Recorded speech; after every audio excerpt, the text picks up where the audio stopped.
Welcome to cook with சுபி. ரொம்பவே ஈஸியான ஒரு 4 ஸ்வீட் ரெசிபீஸ் இந்த தீபாவளிக்கு எப்படி பண்ணுறதுன்னு பார்க்கலாம். தேங்காய் யூஸ் பண்ணி ரொம்பவே ஈஸியான ஒரு ஸ்வீட் ரெசிபி எப்படி பண்ணுறதுன்னு பார்க்கலாம். இது பண்ணுறதுக்கு நான் ஒரு 1.5 கப் அளவுக்கு கொப்பரை தேங்காய் வந்துட்டு இந்த மாதிரி நல்லா திருவி வச்சுருக்கேன். இதுக்கு வந்துட்டு நீங்கள் கொப்பரைக்காய் யூஸ் பண்ணால் ரொம்ப டேஸ்ட்டாக இருக்கும். நார்மல் தேங்காயும் யூஸ் பண்ணலாம். இப்போது வேறு ஒரு பவுலில் நான் 1 டேபிள் ஸ்பூன் அளவுக்கு கொக்கோ பவுடர் சேர்த்துக்கிறேன். அது கூடவே 3 டேபிள் ஸ்பூன் அளவுக்கு பால் சேர்த்துக்கிறேன், காய்ச்சின பால். இப்போ இந்த கொக்கோ பவுடரையும் பாலையும் ஒரு விஸ்கர் வச்சு நல்லா மிக்ஸ் பண்ணிக்கலாம். மிக்ஸ் பண்ணதுக்கப்புறமா இதை தனியாக எடுத்து வச்சிடலாம்.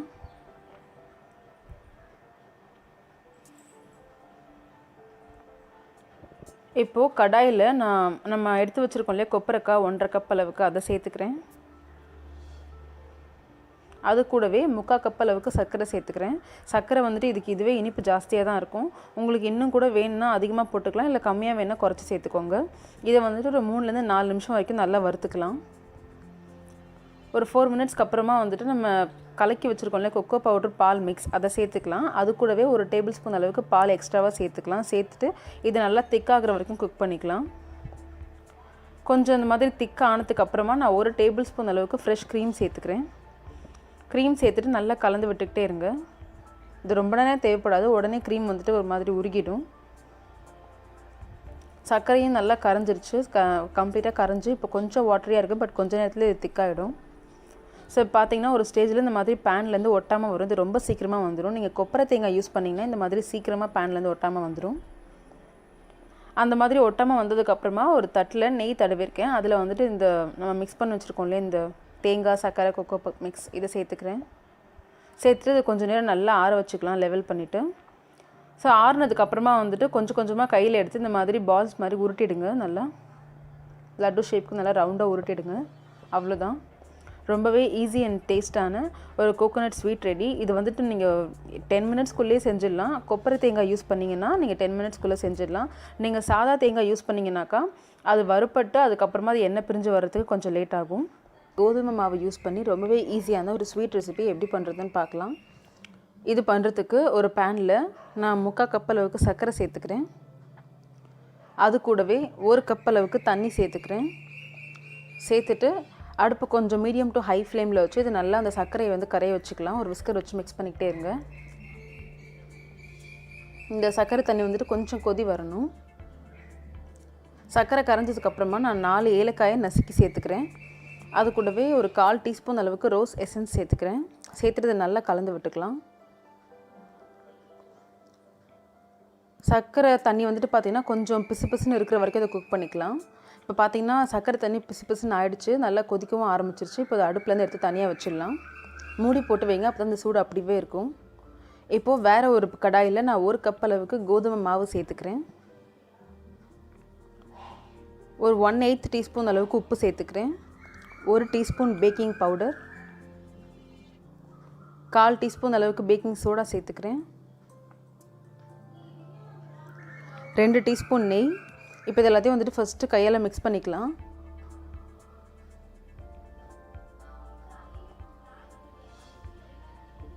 இந்த நெய் பேக்கிங் சோடா எல்லாமே ஈவனாக ஆகிற மாதிரி எல்லா இடத்துலையும் நல்லா போட்டு மிக்ஸ் பண்ணிக்கோங்க. மிக்ஸ் பண்ணதுக்கு அப்புறமா நான் 1/4 கப் ப்ளஸ் ஒரு 2 டேபிள் ஸ்பூன் அளவுக்கு பாலை கொஞ்சம் கொஞ்சமாக சேர்த்து நல்லா மிக்ஸ் பண்ணிக்கிறேன். என்னோடது வந்துட்டு பியூர் கோதுமை மாவு. நீங்கள் வந்துட்டு கடையில் வாங்கின மாவாக இருந்தால் அதுக்கேற்ற மாதிரி அட்ஜஸ்ட் பண்ணிக்கோங்க. இப்போ இந்த மாவை 10 நிமிஷம் தனியாக வச்சிடலாம். ஸோ 10 நிமிஷத்துக்கு அப்புறமா எடுத்து கொஞ்சம் லைட்டாக நீட் பண்ணிக்கோங்க. மாவை கொஞ்சமாக நீட் பண்ணதுக்கப்புறமா மொத்த மாவையும் இந்த மாதிரி வந்துட்டு ஒரு சப்பாத்தி கட்டையை வச்சு நல்லா வந்துட்டு உருட்டிடுங்க. ரொம்ப வந்துட்டு மெலிசாக உருட்ட வேண்டாம், ஓரளவுக்கு கொஞ்சம் திக்காக இருக்கணும். அதை திக்காக உருட்டினதுக்கப்புறமா ஒரு கத்தி வச்சு இந்த 4 பக்கமும் வந்துட்டு கட் பண்ணிடலாம் ஈவனாக. அதாவது ஒரு ஸ்கொயர் ஷேப் வர்ற மாதிரி கட் பண்ணுங்கள். ஈவனாக கரெக்டாக இந்த மாதிரி கட் பண்ணிவிடுங்க.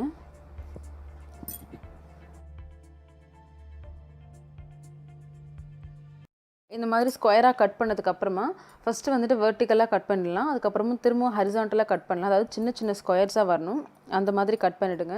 கட் பண்ணதுக்கப்புறமா இந்த பீஸ்லாம் தனியாக அதிலேருந்து பிரித்து வச்சிடலாம். கேர்ஃபுல்லாக பிரிக்கணும், ஏன்னா கோதுமை மாவு வந்துட்டு நீங்கள் இதை எடுக்கும்போது டக்குன்னு பிச்சுட்டு ஒரு மாதிரி வரும். ஸோ அதனால் கரெக்டாக கட் பண்ணிவிட்டு இதை கரெக்டாக தனியாக பிரித்து வச்சிடலாம். எல்லாத்தையும் பிரித்து வச்சதுக்கப்புறமா எண்ணெயை நல்லா காய வச்சுட்டு நல்லா அதில் போட்டு டீப் ஃப்ரை பண்ணிக்கலாம். ஒரு கோல்டன் கலர் வர வரைக்கும், golden to golden brown colour வர வரைக்கும் நல்லா டீப் ஃப்ரை பண்ணிக்கோங்க. அதே மாதிரி எண்ணெயில் பொரிக்கும் போது ஒரு கரண்டி வச்சு இதை சுழட்டி விட்டுக்கிட்டே இருக்கணும். அப்போ தான் எல்லா பக்கமும் ஈவனாக குக் ஆகும். எல்லாத்தையும் நல்லா பொரிச்சதுக்கப்புறமா நான் வந்துட்டு எல்லாத்தையும் ஒரே பேட்சாகவே பொரிச்சு எடுத்துட்டேன். கொஞ்சம் பெரிய பாத்திரமாக வச்சு எல்லாத்தையும் ஒன்றா பொரிச்சுக்கோங்க. பொரிச்சிட்டு அது சூடாக இருக்கும் போதே அதை அப்படியே எடுத்து சூடான நம்ம சுகர் சிரப் பண்ணி வச்சுருக்கோம் இல்லையா, அதில் போட்டுடலாம். போட்டு நல்லா மிக்ஸ் பண்ணிவிடுங்க. மிக்ஸ் பண்ணிவிட்டு இதை வந்துட்டு மூடி போட்டு ஒரு 4 மணி நேரத்துக்கு வந்து இதை நல்லா ஊற வச்சுக்கலாம். இதை வந்துட்டு 4 மணி நேரத்துக்கு வந்துட்டு டிஸ்டர்ப் பண்ணாமல் அப்படியே மூடியே வச்சுருங்க.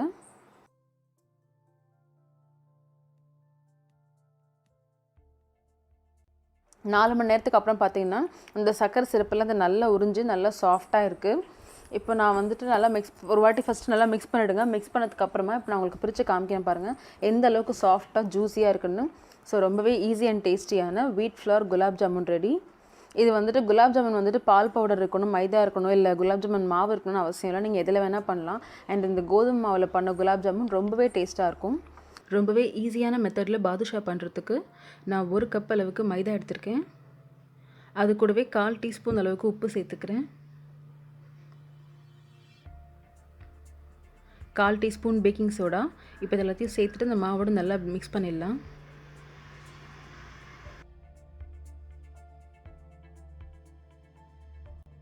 இப்போது இதில் நான் 1/4 கப் அளவுக்கு உப்பு சேர்க்காத வெண்ணெய் சேர்த்துக்கிறேன். சேர்த்துட்டு இந்த மாவு கூட இதை நல்லா வந்துட்டு மிக்ஸ் பண்ணிக்கலாம். எந்த அளவுக்கு இருக்கணும்னு சொன்னால், நம்ம புட்டு மாவெல்லாம் வந்துட்டு பார்த்துருக்கீங்களா, நம்ம புட்டுக்கு ப்ரிப்பேர் பண்ணுவோம் இல்லையா வேக வைக்கிறதுக்கு முன்னாடி, அது எந்த டெக்ஸ்சரில் இருக்குமோ அந்த மாதிரி இருக்கணும். இப்போ பாருங்கள் நல்லா உதிரி உதிரியாக இருக்கணும் மாவு. ஸோ இதுதான் கரெக்டான பதம். இந்த டெக்ஸ்சர் வந்ததுக்கப்புறமா 1/4 கப் அளவுக்கு நல்ல புளிப்பான தயிராக எடுத்துக்கோங்க. புளிப்பான தயிராக எடுத்து நல்லா அதை மிக்ஸ் பண்ணிக்கலாம். மிக்ஸ் பண்ணி நல்லா ஸ்மூத்தான மாவாக வந்துட்டு இதை பிசைஞ்சு எடுத்துக்கலாம். நல்லா சப்பாத்தி மாவு வந்து நல்லா சாஃப்டாக ஸ்மூத்தாக இருக்கணும் இது.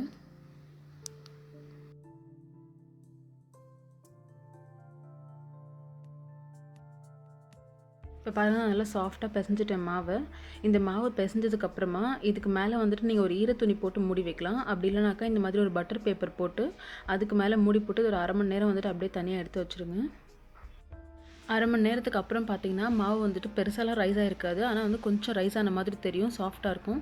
இப்போ இந்த மாவு வந்துட்டு ஒரு 5 நிமிஷம் நல்லா நீட் பண்ணிவிட்டு ஈக்குவலான சைஸ் உருண்டையாக வந்துட்டு பிரித்து வச்சுருங்க. நம்ம சப்பாத்தி மாவுக்கு பிரித்து வைப்போம் இல்லையா, அந்த மாதிரி தான். இந்த மாதிரி பிரித்து வச்சதுக்கப்புறமா ஒன்று ஒன்றா எடுத்து நல்லா ஸ்மூத் பாலாக வந்துட்டு நல்லா உருட்டிக்கோங்க. உங்களுக்கு வந்துட்டு விரிசல் தெரியக்கூடாது, அந்தளவுக்கு நல்லா ஸ்மூத்தாக உருட்டிக்கோங்க. உருட்டிட்டு சும்மா நம்ம கையில் வடை அமுக்குவோம் இல்லையா, அந்த மாதிரி தட்டிட்டு நடுவில் வந்துட்டு இந்த மாதிரி ஒரு டென்ட் ஒன்று ஃபார்ம் பண்ணுங்கள். அவ்வளோதான். இது வந்து நல்லா ஸ்மூத்தாக நீங்கள் உருட்டணும். இந்த மாதிரி உருட்டி இந்த ஷேப்புக்கு வச்சதுக்கப்புறமா டோனட் ஷேப்பில் இருக்கணும். இப்போ இது வந்துட்டு மூடி ஒரு 15 நிமிஷத்துக்கு தனியாக எடுத்து வச்சுருங்க. ஸோ 1/4 மணி நேரத்துக்கு அப்புறம் பார்த்தீங்கன்னா இன்னும் கொஞ்சம் நல்லா வந்துட்டு மாவு நல்லா ஊறி சாஃப்டாக இருக்கும். இப்போ வந்துட்டு இதை அடுப்பில் போட்டு எண்ணெயை வந்துட்டு நல்லா மீடியம் ஃப்ளேமில் வச்சு நல்லா பொறுமையாக இதை பொரிச்சு எடுக்கணும். இது வந்துட்டு ஒரு பாதுஷா பொரிச்சு எடுக்கிறதுக்கு ஒரு 5 நிமிஷம் ஆகும். ஆமாம், நீங்கள் 5 நிமிஷம் வந்துட்டு பொரிக்கும் போது தான் வந்துட்டு உங்களுக்கு உள்ளேருந்து வேகும், வெளியிலும் நல்லா கரெக்டாக ஈவனாக கோல்டன் கலரில் வரும். ஸோ இந்த மாதிரி கோல்டன் கலர் வந்ததுக்கப்புறமா இதை அடுப்புலேருந்து எடுத்துகிட்டு தனியாக வச்சுடுங்க.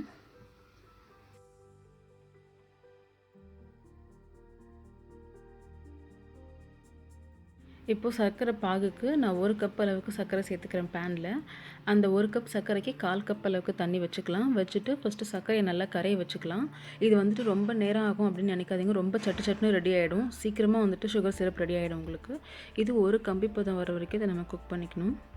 ஒரு கம்பி பதம் யூஸ்வலாக லேட் ஆகும். ஸோ அதே மாதிரி இதுவும் லேட் ஆகும்னு நினச்சிடாதீங்க. ரொம்ப அலட்சியமாக இருக்காதீங்க. ரொம்ப சீக்கிரமாக ரெடி ஆகிடும் இது. நீங்கள் கொஞ்சம் அலட்சியமாக விட்டிங்கன்னா சுகர் வந்து கிறிஸ்டலைஸ் ஆகிடும். ஸோ இந்த சர்க்கரை பாகு ஒரு கம்பி பதம் வரப்போகிற ஸ்டேஜில் நான் 4 ஏலக்காய், கொஞ்சமாக ரோஸ் எசன்ஸ் சேர்த்துக்கிறேன். ஏலக்காய் நசுக்கி சேர்த்துக்கோங்க. சேர்த்து ஒரு வாட்டி நல்லா கலந்து விட்டுருங்க. இப்போ பார்த்தீங்கன்னா எனக்கு ஒரு கம்பி பதம் வந்துருச்சு. ஸோ நான் அடுப்பை ஆஃப் பண்ணிவிட்டு நம்ம ஃப்ரை பண்ணி வச்சுருக்க பாதுஷாவை வந்துட்டு ஒன்று ஒன்றா வந்து இந்த சுகர் சிரப்பில் போட்டு முக்கி எடுத்துக்கலாம். இந்த மாதிரி 2 பக்கமும் வந்து சுகர் சிரப்பை நல்லா மேலே ஊற்றிடுங்க. மேலே அடியில் எல்லா சைடும் ஊற்றி எல்லா பக்கமும் படுற மாதிரி ஊற்றிட்டு இது தனியாக எடுத்து வச்சுக்கலாம். இதே மாதிரி ஃப்ரை பண்ண எல்லா பாதுஷாவையும் இந்த சுகர் சிரப்பில் போட்டு நல்லா டிப் பண்ணி எடுத்துக்கலாம். சுகர் சிரப் வந்துட்டு இது கிறிஸ்டலைஸ் ஆகிறதுக்குள்ள டக்குன்னு செஞ்சணும். அப்படி இல்லைனாக்கா இங்கே இந்த பாத்திரத்தில் பார்க்குறீங்கல்ல சர்க்கரை வந்துட்டு எப்படி கட்டியாக இருக்குது பாருங்கள். இந்த ஸ்டேஜுக்கு சீக்கிரமாக வந்துடும். ஸோ ஒரு கம்பி பதம் வந்த உடனே டக்குன்னு பாதுஷா அதில் போட்டு டிப் பண்ணி எடுத்துடணும். நீங்கள் லேட் ஆக்குனீங்கன்னா இந்த மாதிரி ஆகிடும். அவ்வளோதான். ரொம்பவே ஈஸி அண்ட் டேஸ்டியான ஒரு பாதுஷா ரெடி. இது நெய் சேர்க்காம ஸ்வீட் ஷாப்பில் கிடைக்கிற மாதிரியான மைசூர் பாக் பண்ணுறதுக்கு நான் ஒரு கடாயில் 1/2 கப் அளவுக்கு தண்ணி சேர்த்துக்கிறேன். 1/2 கப் தண்ணிக்கு 1/4 கப் அளவுக்கு சர்க்கரை சேர்த்துக்கிறேன். சேர்த்துட்டு முதல்ல இந்த சர்க்கரையை அந்த தண்ணியில் கரைச்சிக்கலாம். சர்க்கரை கரைஞ்சதுக்கு அப்புறமா அடுப்பு நல்லா ஹை ஃப்ளேமில் வச்சுக்கோங்க. வச்சுக்கிட்டு ஒரு கம்பி பதம் வர வரைக்கும் இதை குக் பண்ணிக்கலாம். அடுப்பை ஹை ஃப்ளேமில் வச்சிங்கன்னா உங்களுக்கு ஒரு கம்பி பதம் ரொம்ப சீக்கிரமாக கிடச்சிடும். அதுவும் இந்த சர்க்கரை இந்த தண்ணி ரேஷியோக்கு ஒரு கம்பி பதம் சீக்கிரமாக வந்துடும். ஸோ ஒரு கம்பி பதம் வந்தாச்சு. இப்போ 2 விரலுக்கு நடுவில் சர்க்கரை பாகை வச்சு இப்படி இழுத்து பார்த்தீங்கன்னா ஒரு ஸ்ட்ரிங் வந்துட்டு உடையாமல் வரணும். அதான் ஒரு கம்பி பதம். இப்போது இதில் நான் 1/2 கப் அளவுக்கு கடலை மாவு சேர்த்துக்கிறேன். 1/2 கப் கடலை மாவு இந்த சர்க்கரை பாகில் நல்லா கிண்டிக்கலாம். விஸ்கர் யூஸ் பண்ணுங்கள், அதான் வந்துட்டு உங்களுக்கு ஈஸியாக இருக்கும். கரண்டி வச்சிங்கன்னா சில இடத்துல வந்துட்டு இந்த மாவு கட்டி தட்டிடும். கடலை மாவை கரைச்சதுக்கப்புறமா இந்த கடலை மாவு வந்துட்டு கொஞ்சம் நுர பொங்குற மாதிரி கொஞ்சம் பொங்கி வரும். அந்த ஸ்டேஜ் வரைக்கும் வெயிட் பண்ணலாம் ஃபஸ்ட்டு. ஸோ பார்த்தீங்கன்னா உங்களுக்கே தெரியும் கடலை மாவு பொங்க ஆரம்பிக்குது. அந்த ஸ்டேஜில் திரும்ப திரும்ப கிண்டி விட்டுக்கிட்டே இருங்க. அப்போ தான் உங்களுக்கு கடலை மாவோட பச்சை வாசனை வராது. இதை கைவிடாமல் கிண்டணும். ஸோ இப்போ பார்த்தீங்கன்னாக்கா கடலை மாவு பாருங்கள் எப்படி பொங்கி வருதுன்னு இந்த சர்க்கரை பாகோடு சேர்ந்து. இந்த மாதிரி வர ஸ்டேஜில் நான் 1 கப் அளவுக்கு எண்ணெய், சாதாரண நம்ம குக்கிங்க்கு யூஸ் பண்ணுற எண்ணெய் வந்துட்டு நல்லா கொதிக்க வச்சுருக்கேன். அதை ஒரு கரண்டியாக எடுத்து ஊற்றிட்டே இருக்கலாம். ஒரு கரண்டி எண்ணெய் எடுத்து ஊற்றுனீங்கன்னா உடனே கொஞ்சம் நேரம் கிண்டணும். அந்த எண்ணெயை அது உள்வாங்கிக்கிட்டதுக்கு அப்புறமா மிச்ச எண்ணெயை ஊற்றி 1 கப் எண்ணெயும் தீர்ற வரைக்கும் கிண்டிக்கிட்டே இருக்கணும். எல்லா எண்ணெயும் தீர்ந்ததுக்கப்புறமா பார்த்தீங்கன்னா ஒரு ஸ்டேஜில் இந்த மாதிரி நல்லா பொங்கி வரும் பாருங்கள். உங்களுக்கு பார்த்தாலே தெரியும் எந்த அளவுக்கு பொங்கி வருதுன்னு. இந்த ஸ்டேஜில் அடுப்பை ஆஃப் பண்ணிடணும். இதுக்கு மேலே விட்டிங்கன்னா பவுட்ரு மாதிரி ஆகிடும். இந்த ஸ்டேஜில் அடுப்பை ஆஃப் பண்ணிவிட்டு ஒரு நெய் தடவின ட்ரேயில் வந்து இதை மாற்றிக்கலாம். மாற்றிட்டு ஒரு கரண்டி வச்சு ஃபஸ்ட்டு இதை லெவல் பண்ணிவிடுங்க. நீங்கள் லெவல் பண்ணலன்னு சொன்னாக்கா ஏர் பாக்கெட்ஸ் ஃபார்ம் ஆகும். அது வந்துட்டு கொஞ்சம் நேரத்துக்கு அப்புறம் பார்த்தீங்கன்னா உள்ளே அமுங்கிடும். ஸோ மைசூர் பாக்கு ட்ரேயில் ஊற்றுனதுக்கப்புறமா ஒரு கரண்டி வச்சு லெவல் பண்ணிவிட்டு மேலே வந்துட்டு நான் கொஞ்சம் சர்க்கரை தூவுறேன். இது வந்துட்டு ஆப்ஷனல் தான். ஸோ இப்போ வந்துட்டு நல்லா ஆற விடுங்க. ஆறுனதுக்கப்புறம் பார்த்தீங்கன்னா இது நல்லா செட் ஆகிடும். ஸோ இப்போ வந்துட்டு முக்கால்வாசி ஆறிடுச்சு. முக்கால்வாசி ஆறும்போது வந்துட்டு இதை டீமோல் பண்ணிவிடுங்க. ஃபுல்லாக ஆறுனதுக்கப்புறம் டீமோல் பண்ணிங்கன்னா கட் பண்ணும்போது கஷ்டமாக இருக்கும். இதை வந்துட்டு டீமோல் பண்ணதுக்கப்புறமா உங்களுக்கு வேணுங்கிற ஷேப்பில் வந்துட்டு இது பீஸ் போட்டு வச்சுக்கோங்க. அவ்வளோதான். ரொம்பவே ஈஸியாக ஸ்வீட் ஷாப்பில் கிடைக்கிற மாதிரியான நெய் சேர்க்காத மைசூர் பாக்கு. இது ஃபுல்லாகவே நான் எண்ணெயில் தான் செஞ்சுருக்கேன். டேஸ்ட் வந்துட்டு பார்த்திங்கன்னா உங்களுக்கு அப்படியே ஸ்வீட் ஷாப்பில் கிடைக்கிற மாதிரி இருக்கும். ஸோ இது தீபாவளி டைமுங்கிறதுனால இது உங்களுக்கு யூஸ்ஃபுல்லாக இருக்கும். ஸோ கண்டிப்பாக ட்ரை பண்ணி பாருங்கள். தேங்க்ஸ் ஃபார் வாட்சிங்.